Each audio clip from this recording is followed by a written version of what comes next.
We're almost there, guys. Tonight, the World Cup semi-final begins. Tonight, France versus Belgium. Tomorrow, England versus Croatia. These are the two games that Scotland, England, Ireland, Wales, Croatia, France, Belgium, every country in the world. These are the two games that the entire world is going to pay very close attention to. It's been a fantastic World Cup so far.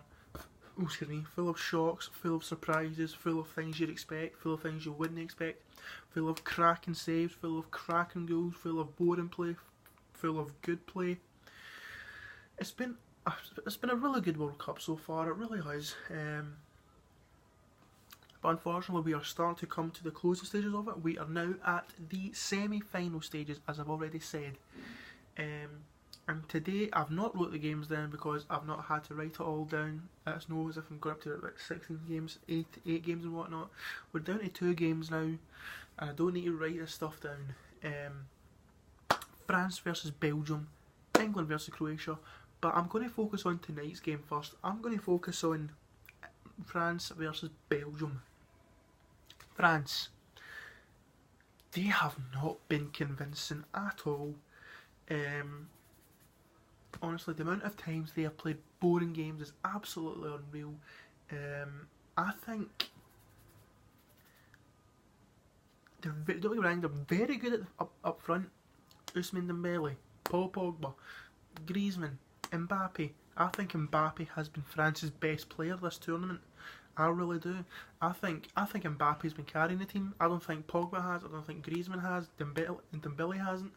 I honest to God think Kylian Mbappe, for a player of his age, he's carried that France team. He really has. Didier Deschamps' tactics have been so strange, so poor as they usually have been.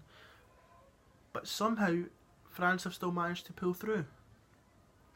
Same as Belgium. Well, actually, not the same as Belgium. Because even though Belgium do get into tight spots, at least Roberto Martinez changes things around. As much as I criticise Martinez, at least he knows how to change things around and pull things into his favour. Players like Lukaku, Kevin De Bruyne, Alderweireld, if I'm right, from Spurs, Meunier, even though he's not been he's been up and down, Courtois, Vertonghen. I mean, even Eden Hazard.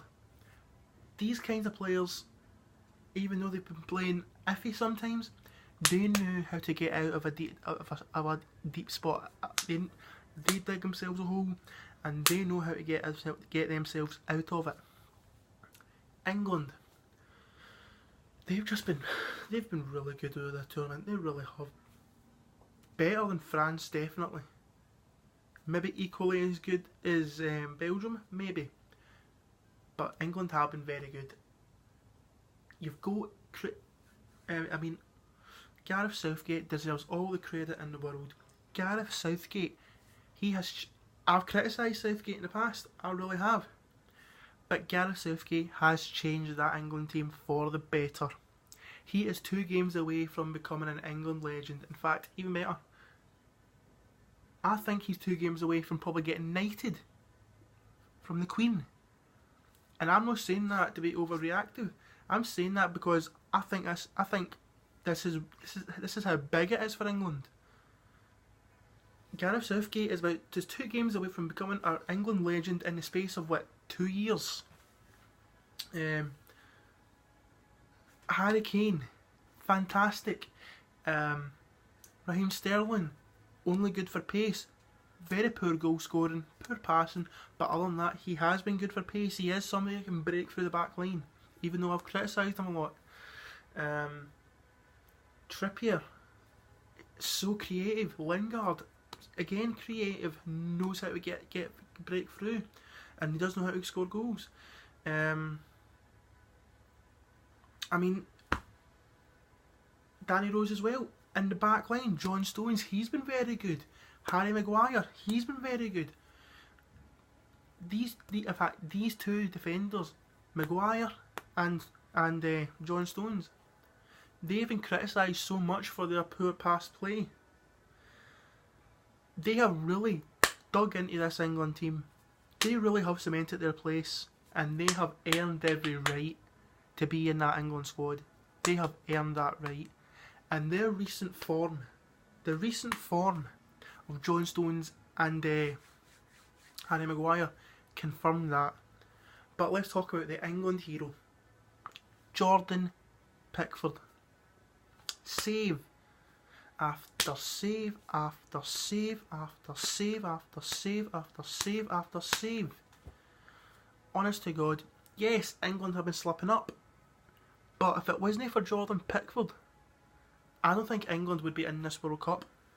Jordan Pickford have saved England time and time and time again. I swear, see if England win this World Cup, a lot of credit has to go to Jordan Pickford. He has kept out good shots. He really has. In fact, there's some saves he's made in this tournament that he should not be saving. Honestly, the amount of saves he's made, there's a couple of them that he should not have made. He shouldn't have been making. The distance he's had to go for it, die for it. He should have been making these saves, but he has. So England have deserved their place in the semi-finals. I'm Scottish. I'm man enough to admit that. England have indeed deserved their place in the semi-finals. They really have. Croatia, the team I've got to win it. Which I don't know. Don't get me wrong. They only hang me on their technical skills. They really do. You've got Mandzukic up front, obviously. He's been okay. Not the best, but okay. Ante Rebic, okay. Modric, average. Probably the best player in that team right now. Ivan Rakitic, same as in fact, I think he is it harsh for me to say he's probably been more vital than Modric has? I don't know. But I think Rakitic has been one of the key players as well in that midfield area. You've got likes of Brozovic as well, Kramaric, Mateo Kovacic. Then you've got Vida, Lovren. These two players, for me, these Lovren and Vida have probably been vital for Croatia, because the amount of they're rocky, they're a bit shaky, but they are vital for that back line. And then you've got the goalkeeper, Daniel Subasic. He's probably been top goalkeeper along with Jordan Pickford. For me, the goal of the tournament's been Jordan Pickford so far, followed closely by Daniel Subasic. He really. Amount of saves Subasic has pulled off is unreal, especially when it came to penalty shootouts, especially the penalty shootout against Denmark. 3 saves he's made. That's incredible. And cracking saves he's made during gameplay as well. If it wasn't for Subasic, Croatia would probably be it. So, let's go for the semi-final predictions. Let's go for what we are here for. The score predictions for the World Cup semi-finals. France versus Belgium. I'm not going to lie. I was leaning towards France, then to Belgium, back and forward. This is where the games get very hard to think about. Given form, I'm going to go with France 2, Belgium 2. After extra time, Belgium to win on penalties. England versus Croatia. Now, everybody knows I want Croatia to win the World Cup, but it's starting to get very hard for them. They're starting to dip in form.